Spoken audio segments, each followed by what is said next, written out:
سحری میں ایک مرتبہ پھر خوش آمدید کہتے ہیں آپ کو نور سحر کی اس بزم میں جو کہ روزانہ سحری میں آپ کے لیے سجائی جاتی ہے. اور ہماری اس نشست میں ابھی ہمیں کچھ نئے مہمانوں نے جوائن کیا ہے جن سے تعارف کرائیں گے. سب سے پہلے محمد سلیم سر دی گریسفل گرامر اسکول اور العابد ایجوکیشنل سوسائٹی کے روح رواں. السلام علیکم. آپ کو بہت خوش آمدید کہتے ہیں.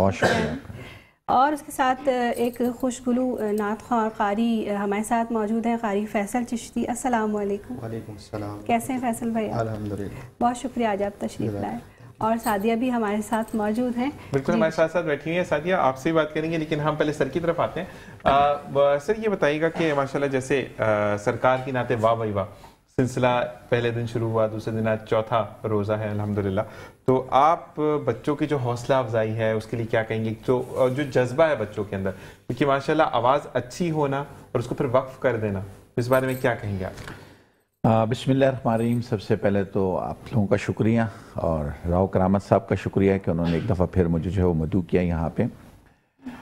آواز دیکھیں، اللہ تعالیٰ نے ہر شخص کے اندر کوئی نہ کوئی ایک خوبی جو ہے وہ لازمی رکھی ہوئی ہوتی ہے، بالکل، اور اس کو تراشنا اور اس کو سامنے لے کر آنا، اس کے پیچھے بہت سارے لوگ اور بہت ساری جو ہے وہ یعنی کہ ٹیم شامل ہوتی ہے جو ان کو لے کر ایک اسٹیج یا پلیٹ فارم دیتے ہیں. بالکل ایسا ہی ہے.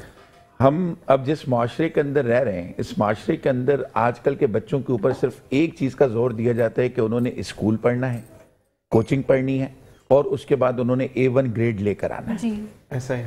تو ہم نے بچوں کو جس دوڑ کے اوپر لگا دیا ہے، ان کے اندر جو غیر نصابی سرگرمیاں، جو صلاحیتیں ہوتی ہیں، ان کو پرکھنا جو ہے وہ بڑا مشکل ہو گیا. یعنی کہ اسکول ہے تو وہ ایک گریڈ کے پیچھے بھاگتا ہوا جا رہا ہے، پیرنٹس ہے تو وہ چاہتا ہے کہ میرا بچہ A1 گریڈ لے کر آ جائے، چاہے اسے اس کے لیے کچھ بھی کرنا پڑے. حالانکہ آپ دیکھیں کہ بڑے بڑے لوگوں نے اپنی آواز کے ساتھ اپنا نام، بالکل ایسا ہی ہے. آپ جنید جمشید کو دیکھ سکتے ہیں، آپ نصرت فتح علی خان کو دیکھ سکتے ہیں. کیا انہوں نے کوئی A1 گریڈز لیے تھے یا کوئی ڈگریاں لی تھیں؟ اسی طریقے سے آپ اسپورٹس میں چلے جائیں، جہانگیر خان کو دیکھ لیں، جانشیر خان کو دیکھ لیں، کہ جن کے پاس کوئی A1 پلیس یا انجینئرنگ کی یا ڈاکٹری کی ڈگری موجود نہیں ہے. اور اگر آپ دیکھیں کہ بہت سارے ایسے پڑھے لکھے لوگ ہیں جنہوں نے میڈیکل کی ڈگریز لیں، ڈاکٹر بنے اور اس کے بعد وہ شوبز کی دنیا کے اندر آ گئے. تو یہ جو چھپی بچے کے اندر تعلیم کے ساتھ ساتھ اس کی آواز، وہ اپنی آواز سے بھی اپنے آپ کو آگے کی طرف لے کر جا سکتا ہے، اپنا مقام بنا سکتا ہے، اپنے کھیل کے ساتھ بھی، اپنی اسکلز کے ساتھ. کیونکہ آج کل کے بچے کے اندر اسکلز جو ہیں وہ بڑی تیزی کے ساتھ کمی ہوتی جا رہی ہے ان اسکلز کی جو ہے. کیونکہ بچوں کو کھیل کے طرف راغب نہیں کیا جاتا، ان کو صرف ایک ٹاسک دے دیا گیا ہے کہ آپ نے صبح اسکول جانا ہے، دوپہر کو مدرسے جانا ہے اور شام کو آپ نے کوچنگ سینٹر جانا ہے. بالکل ایسا ہی. اس کی صلاحیتوں کے اوپر نہ اس کے پیرنٹس کام کر رہے ہیں، نہ اس کا ادارہ کام کر رہے ہیں، نہ دوسرے. تو اس قسم کے پلیٹ فارم جیسے ہم اس وقت یہاں میٹرو ٹی وی کے اوپر بیٹھے ہوئے ہیں اور رات سحری کا یہ ٹائم ہے اور یہ چھوٹے چھوٹے بچے جو ہیں نور سحر کے اندر یہاں پر موجود ہیں، تو ان کی صلاحیتوں کو یہ آڈیشن دینے کے لیے آئے ہوں گے، ان کو پرکھا گیا ہوگا. آج نہیں ایک اسٹیج اور پلیٹ فارم مل رہا ہے. بالکل. جتنے بھی سٹارز ملے ہیں، بنے ہیں، ان کو اس سے زیادہ اور اچھی آواز کے لوگ ہوں گے، لیکن ان کو موقع یہ پلیٹ فارم نہیں دیا جاتا جس کی وجہ سے وہ آگے کی طرف جو ہے وہ بڑھ سکیں. تو یہ ان کے لیے بڑا خوش آئند اور خوش قسمت ہیں کہ آج یہ یہاں پر موجود ہیں اور اپنی آواز کے ساتھ. ان میں سے لازمی سی بات ہے کہ جب 3 کھلاڑی گراؤنڈ کے اندر اترتے ہیں تو ایک جیتتا ہے اور 2 وہ اور اس سے بہتر طور کے اوپر کرنے کی. بالکل. ہم پھر چلتے ہیں ان کی اور لیتے ہیں ان کا امتحان. تو شریف فائزہ کون کون ہمارے ساتھ آج موجود ہے؟ بالکل، سرکار کی نعت واہ بھائی واہ سیگمنٹ جو ہے وہ ہم شروع کرتے ہیں. اس کا سب سے پہلی جو ہماری پارٹیسپینٹ ہیں وہ ہیں اشرا رفیع. اشرا اپنی نعت پیش کیجیے گا اور کوشش کیجیے گا آپ لوگ ریپیٹ نہ کریں، ایک آستائی اور ایک انترا پیش کیجیے گا. بسم اللہ الرحمن الرحیم. حشر میں خود کو جو دیکھوں گا تو بکھر جاؤں گا.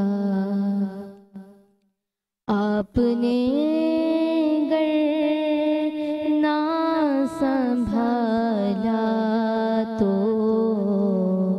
کدھر جاؤں گا. عادتیں نعت بہانا ہے